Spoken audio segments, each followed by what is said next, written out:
جی اس time قومی assembly کے باہر ہم موجود ہیں، پاکستان تحریک انصاف کے MNA شاہد خٹک صاحب موجود ہیں۔ خٹک صاحب، آج طلال چودھری صاحب نے جو اسمبلی میں تقریر کی ہے اس حوالے سے آپ کیا کہیں گے؟ بسم اللہ الرحمن الرحیم۔ ہمیشہ کی طرح اس نے بکواسی کرنی ہوتی ہے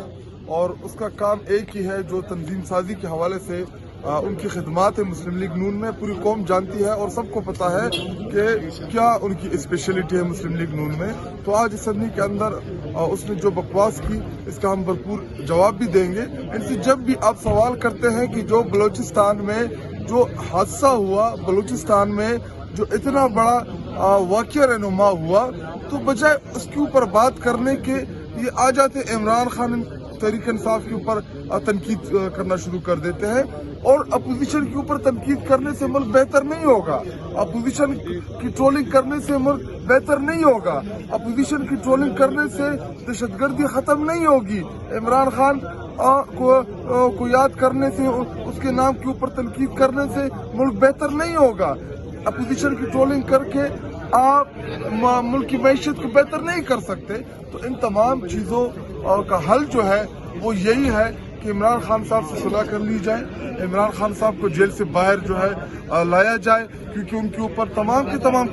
سیاسی مقدمات ہے۔ کوئی بھی ایسا مقدمہ نہیں ہے کہ جس میں عمران خان صاحب کو آپ سزا دیں یا ان کو ملوث کریں۔ تمام کے تمام پولیٹیکل کیسز ہیں، اور ان پولیٹیکل کیسز کی بنیاد کے اوپر آپ نے قومی لیڈر جس کا نام عمران خان ہے اس کو جیل میں رکھا ہے، جس کا نقصان ملک کو ہو رہا ہے۔ کیونکہ اس وقت اگر پورا پاکستان کسی بھی لیڈر کے نام کے اوپر اتفاق سے ہے تو اس کا نام عمران خان ہے، جسے خیبر پختونخوا، پنجاب، گلگت، بلوچستان، کشمیر، سندھ، تمام کے تمام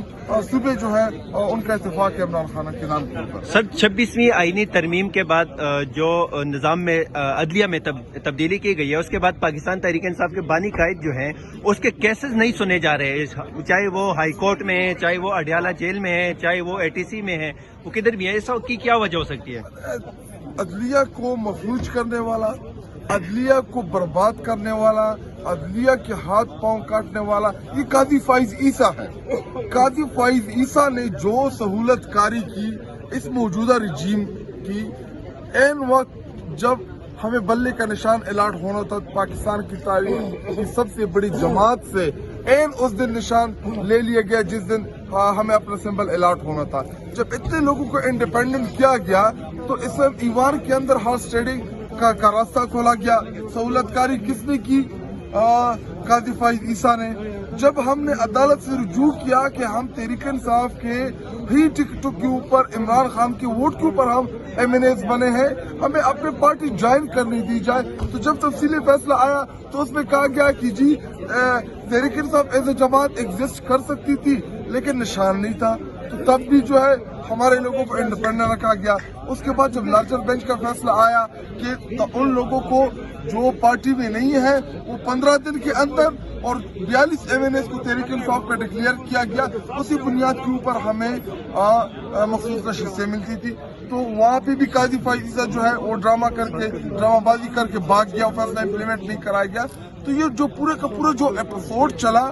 اس میں جو سب سے بڑی سہولت کاری کی وہ ایکس چیف جسٹس قاضی فائز عیسیٰ، جو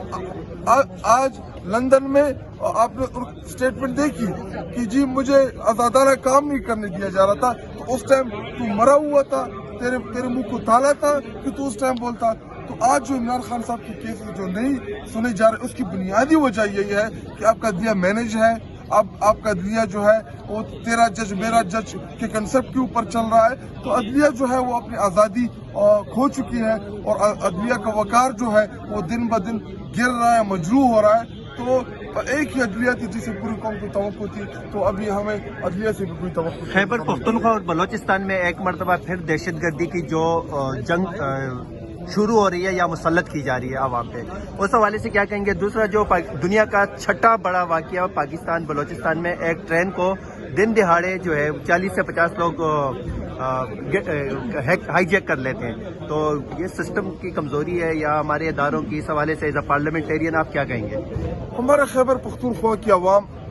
جنہوں نے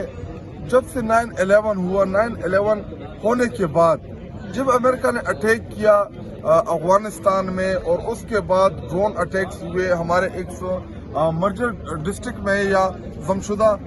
اضلاع میں، انہوں نے اپنے جانوں کا نذرانہ پیش کیا، جس میں پولیس، آرمی فورسز، عام سویلین، پولیٹیکل لیڈرشپ، ان سب نے قربانیاں دی۔ تو وہ مشکل دور دیکھنے کے بعد خیبر پختونخوا کی عوام نے ایک سنہرا دور دیکھا 2018 سے لے کے 2021 تک، جب تک یہ رجیم جو آج مسلط ہے، یہ رجیم نہیں آیا تھا، تو خیبر پختونخوا میں جو دہشت گردی تھی وہ ختم ہو رہی تھی، اور خیبر پختونخوا میں سیاحت کو فروغ مل رہی تھی۔ 10-15 لاکھ سے زیادہ لوگوں نے ان 2-3 سالوں میں، جب ہماری فیڈرل گورنمنٹ تھی، عمران خان صاحب کی حکومت تھی، 10-15 لاکھ لوگ پنجاب سے، بلوچستان سے، سندھ سے، سوات اور ہمارے شمالی علاقہ جات وزٹ کر رہے تھے ٹورزم کے لیے۔ لیکن بدقسمتی سے جب یہ رجیم چینج دوبارہ مسلط ہوا، اس دن سے دوبارہ خیبر پختونخوا میں حالات خراب ہونا شروع ہوئے، بلوچستان میں حالات خراب ہونا شروع ہوئے، کیونکہ یہ ہر مسئلے کے حل جنگ سمجھتے ہیں، حالانکہ ہر مسئلے کا حل جنگ نہیں ہے۔ بلوچستان میں آپ کو ان ناراض لوگوں کے ساتھ بات کرنی پڑے گی جو پہاڑوں میں ہے، آپ کو خیبر پختونخوا میں آپ کو لوگوں کو اعتماد میں لینا ہوگا، اس کے بعد جا کے دہشت گردی آپ کنٹرول کر سکتے ہیں، ادروائز حالات اتنے اب بدتر ہونے جا رہے ہیں کہ آپ سوچ بھی نہیں سکتے۔ 9 مئی کے حوالے سے جو بھگت صاحب کو نولی کو پیپلز پارٹی کی طرف سے دعوتیں آ رہی ہیں، آپ ان کا مستقبل کیا دیکھ رہے ہیں؟ میرا لیڈر عمران خان جیل میں ہے، بشرا بی بی جیل میں ہے، یاسمین راشد، عمر سرفراز چیمہ جو ہمارے جیلوں میں سل رہے ہیں پچھلے 2-2.5-3 سالوں سے، اس کا سوال تو آپ نہیں کرتے، کیوں بار بار؟ شیر افضل کیا ہے مسئلہ؟ شیر افضل کا ادھر آتا ہے آپ کے ساتھ گھنٹوں لگا ہوتا ہے، ہم سے جب آپ بات کریں تو کم از کم ہمارے ساتھ ان لوگوں کے اوپر بھی بات چیت کیا کریں جو جیلوں میں ہیں، جن کو سیاسی مقدمات میں جیلوں میں ڈالا ہوا ہے، ان کے اوپر تو بات نہیں کرتے آپ۔ شیر افضل نے یہ کہہ دیا، میں کوئی شیر افضل کا ترجمان ہوں؟ شیر افضل اپنا جواب خود دے گا۔ انہوں نے کل بڑی تگڑی سپیچ کی، انہوں نے کہا کہ تمام منسٹر چیف ہیں انہیں طلب کیا جائے اسمبلی کے اندر، انہوں نے بڑا ایجنڈا جو ہے بڑا واضح کیا انہوں نے کل کہ یہ جو دہشت گردی ہے اس کے حوالے سے ان کا جو تقریر تھی اس کو سب نے اپریشیٹ کیا۔ بالکل، میں نے بھی اپریشیٹ کیا آپ کے ساتھ جب میں نے بات کی، تقریر ان کی بڑی تگڑی تھی، بڑی زبردست تھی، جامع تقریر تھی، لیکن ہر کسی کو ٹرولنگ کرنا، ہر کسی پارٹی کے ہر بندی کے اوپر چڑھائی کرنا، یہ بھی زیب نہیں دیتا۔ شاید 9 مئی کے حوالے سے سوال ہے کہ لاہور میں جو GIT کے سربراہ تھے عمران کشور صاحب، انہوں نے استعفیٰ دے دیا ہے پنجاب پولیس کے، تو اس پر کیا کہیں گے آپ؟ کیونکہ افسران اب استعفیٰ دے رہے ہوں، وہ کہہ رہے ہیں کہ میں اب اس طرح مزید نہیں چل سکتا۔ سر، اسی سے ریلیٹڈ سوال ہے کہ وہ عمران کشور صاحب جو ہیں 14-15 مارچ کو جو لاہور میں عمران خان کے گھر پہ حملہ کیا گیا تھا، آپریشن کیا گیا تھا، تو وہ انہی کی نگرانی میں کیا گیا تھا، اور انہی کا یہ کہنا تھا کہ عمران خان کے گھر سے جادو کے ٹونے، بشرا بی بی کے کمرے سے کیا کچھ ملا، اس حوالے سے بھی آپ کامنٹ کرنا۔ اللہ الحق ہے، حق اور سچ جو ہے وہ ایک نہ ایک دن ضرور سامنے آتا ہے 9 مئی کی آڑ میں، اور ہم نے تو خود 9 مئی کے حوالے سے ہمارا بڑا واضح موقف تھا تحریک انصاف اور عمران خان صاحب کا، کہ تحریک انصاف پچھلے 28-29 سالہ جو ہماری پارٹی کی جدوجہد رہی ہے وہ پرامن رہی ہے۔ کیوں تحریک انصاف جو اس وقت کی آج کی سب سے مقبول جماعت، جو الیکشن ایئر ہمیں نظر آ رہا تھا کہ الیکشن تحریک انصاف جیتے گی، تو اس وقت ہمیں 9 مئی کرنے کی کیا ضرورت تھی؟ کیا ضرورت ہمیں پڑی کہ ہم نے جا کے کوئی توڑ پھوڑ کر اپنے آپ کو، اپنے پارٹی کو نقصان دینا تھا؟ تو یہ ایک کردار جو ہے یہ قوم کے سامنے آئیں گے، اور انشاءاللہ عمران خان سرخرو ہوگا جو 9 مئی کی آڑ میں اس قوم کے ساتھ کیا گیا، ہمارے کارکنان کے ساتھ کیا گیا، ہماری لیڈرشپ کے ساتھ کیا گیا۔ 9 مئی کی آڑ میں تحریک انصاف کو کچلنے کی جو سازش کی گئی، تحریک انصاف کو ختم کرنے کی جو سازش کی گئی، وہ تمام کی تمام چیزیں الحمدللہ اور بری طرح ناکام ہوئی، اور پاکستانی قوم جو ہے وہ پہلے بھی عمران خان صاحب کے ساتھ ڈٹ کے کھڑے ہیں، آج بھی کھڑے ہیں، اور انشاءاللہ آگے بھی کھڑے ہوں گے۔